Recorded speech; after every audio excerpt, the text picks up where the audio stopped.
السلام علیکم۔ اس ہفتے میں جو ہمارے پاس کویسچنز آئے تھے وہ دو تھے۔ پہلا کویسچن یہ تھا کہ لوگوں کو غصہ بہت زیادہ کیوں آتا ہے، اس کو کیسے کنٹرول کیا جائے۔ اس کی ویڈیو ہم بعد میں اپلوڈ کریں گے کہ اس کی وجوہات کیا ہے، اس کو کیسے کنٹرول کیا جائے بہت ڈیٹیل کے ساتھ۔ لیکن آج میں جو ویڈیو لے کے آئی ہوں وہ ہے OCD کے بارے میں۔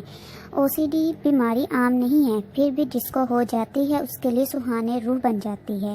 اس بیماری میں خیالات کا تسلط بھی ہے اور اعمال کی بیجا تکرار بھی۔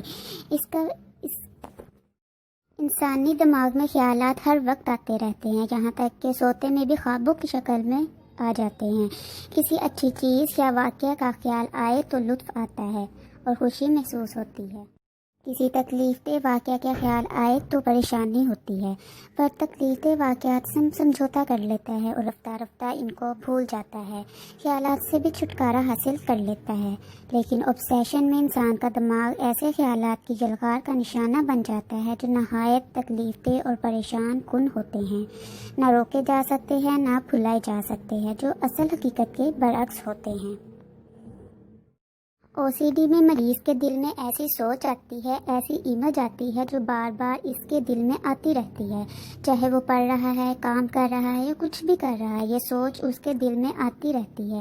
حالانکہ مریض جانتا ہے کہ یہ سوچ اور خیال بیکار ہے، irrelevant تھاٹ ہے، لیکن پھر بھی مریض اس کو روک نہیں پاتا، بار بار آتے ہیں جو دل میں انزائٹی اور گھبراہٹ کریٹ کرتے ہیں۔ اس کی پہلی قسم obsession of contamination ہے، جس میں مریض کو لگنے لگتا ہے کہ اس کے ہاتھ گندے ہیں، اس کا جسم گندا ہے۔ یہ سوچ مریض کے دل میں بار بار آتی ہے۔ مریض یہ جانتا ہے کہ یہ خیال اور یہ سوچ ٹھیک نہیں ہے، اس کا جسم یا ہاتھ گندے نہیں ہیں۔ جب یہ سوچ یا خیال بار بار آتا ہے اور گھبراہٹ یا انزائٹی کریٹ کرتا ہے تو آپ تھک کر جا کر ہاتھ دھونا شروع کر دیتے ہیں۔ اس ہاتھ دھونے کو ہم بولتے ہیں کمپلین، وہ بیہیویئر جو obsession سے پیدا ہونے والی انزائٹی کو کم کرنے کے لیے کیا جائے، جیسے بار بار ہاتھ دھونا۔ کمپلین اور obsession مل کر بناتے ہیں OCD کی بیماری کو۔ اس کی دوسری قسم ہوتی ہے ڈاؤٹ۔ اس میں انسان کو وہم ہوتا رہتا ہے کہ کوئی چیز ٹھیک سے ہوئی نہیں ہے۔ مثال کے طور پر اگر انہوں نے چولہے کو بند کیا تو بار بار ان کو یہ خیال آئے گا کہ شاید بند نہیں ہوا، وہ بار بار اس کو چیک کریں گے۔ یا اگر دروازے کو تالا لگایا تو بار بار یہ خیال آئے گا کہ شاید تالا ٹھیک سے نہیں لگا۔ پر لوگ بار بار ان چیزوں کو چیک کرتے رہتے ہیں، چولہے کو چیک کرتے رہنا، تالوں کو چیک کرتے رہنا، AC کو چیک کرتے رہنا۔ اس کی تیسری قسم میں دل میں گناہ آلود خیالات آنے لگتے ہیں، جسے وہ زبان پر نہیں لا سکتا اور نہ کسی کو بتا سکتا ہے، جس کی وجہ سے گھبراہٹ اور انزائٹی پیدا ہوتی ہے۔ اس کی چوتھی قسم میں مریض کو ہر چیز سیمیٹرک میں چاہیے ہوتی ہے، ایک ترتیب میں چاہیے ہوتی ہے۔ اگر مثال کے طور پر اگر میز پر کتابیں یا دوسری چیزیں پڑی ہیں تو وہ اس کو ایک ترتیب سے سجاتے رہتے ہیں، ہر چیز کو سمیٹتے رہتے ہیں، اس لیے وہ کوئی بھی کام ڈھنگ سے نہیں کر پاتے، بہت سلو کرنے لگتے ہیں۔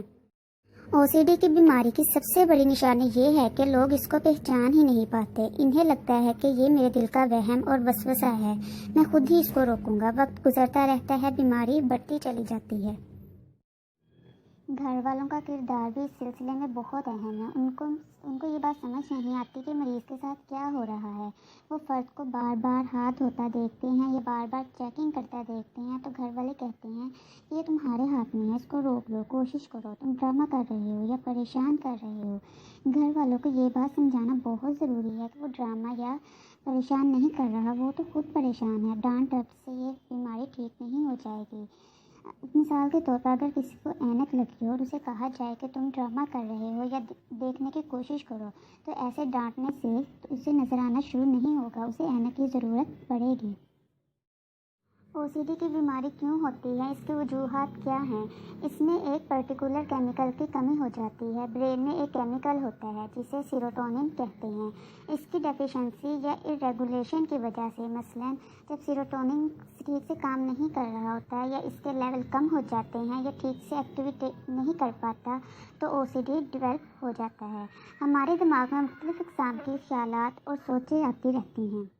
لیکن ہمارے دماغ میں ایک فلٹر میکانزم ہوتا ہے جو ان خیالات کو اوپر دماغ میں جانے سے روکتا ہے۔ کچھ لوگوں میں سیروٹونن کی کمی کی وجہ سے یہ فلٹر خراب ہو جاتا ہے۔ او سی ڈی کے مریضوں میں دو چیزیں پائی جاتی ہیں، ایک جینیٹک ہسٹری پائی جاتی ہے، جینیٹک کاز پایا جاتا ہے، مثلا اس کی فیملی میں کسی کو یہ بیماری ہو سکتی ہے۔ دوسرا، لائف کے سٹریسز کی وجہ سے، ٹینشنز کی وجہ سے یا انزائٹی کی وجہ سے او سی ڈی ڈیولپ ہو سکتا ہے۔ لاسٹ میں او سی ڈی کا علاج، ٹریٹمنٹ۔ اس کا ٹریٹمنٹ کیا ہے؟ او سی ڈی کے علاج میں ہم دو چیزوں کو استعمال کرتے ہیں، ایک پہلی ہوتی ہے میڈیکیشن اور دوسری تھراپی سیشن یا کاؤنسلنگ سیشن۔ میڈیکیشن میں سیروٹونن کے لیول کو انکریز کیا جاتا ہے۔ او سی ڈی میں دوائیوں کی ڈوز انکریز کرنا ضروری ہوتا ہے کیونکہ ہائی ڈوز سے بیٹر رزلٹ آتے ہیں۔ اس میں وہ میڈیسنز دی جاتی ہے جو دماغ میں سیروٹونن کے لیول کو بہتر کریں یا لیول کو انکریز کریں۔ دوسرا اس کا ڈیوریشن ہے۔ ڈیوریشن میں کچھ مریض ایسے آتے ہیں جن کو 5 یا 7 سال کے بعد پتہ چلتا ہے کہ ان کو او سی ڈی کی بیماری ہے۔ مریض کے دیر سے آنے کی وجہ سے یہ علاج لمبا ہوتا ہے، 1 سے 2 سال چاہیے ہوتے ہیں۔ اس کے بعد آتی ہے سائیکو تھراپی۔ اس میں ایک تکنیک یوز کی جاتی ہے جو اکثر او سی ڈی کے مریضوں پہ اپلائی کی جاتی ہے۔ اگر مریض کو لگتا ہے کہ اس کے ہاتھ گندے ہیں یا وہ گندگی سے دور بھاگتا ہے تو اس پرٹیکولر چیز کو ہاتھ لگانے کو کہا جاتا ہے یا خود اس چیز کو ہاتھ لگا کر اس کا اعتماد بحال کیا جاتا ہے۔ یہ ٹیکنیک کافی کارآمد ثابت ہوتی ہے۔ اور اس کے علاوہ اگر کوئی او سی ڈی کا مریض ہے تو اسے اسپیشل سائیکالوجسٹ کے پاس سیشن لینے چاہیے، سائیکو تھراپی لینی چاہیے اور جلدی سے جلد اپنا علاج کروانا چاہیے۔ اگر او سی ڈی سے ریلیٹڈ کوئی چیز مس ہو گئی ہو یا کوئی کویسچنز آپ کے دماغ میں ہو تو آپ کمنٹ کر کے پوچھ سکتے ہیں۔ شکریہ۔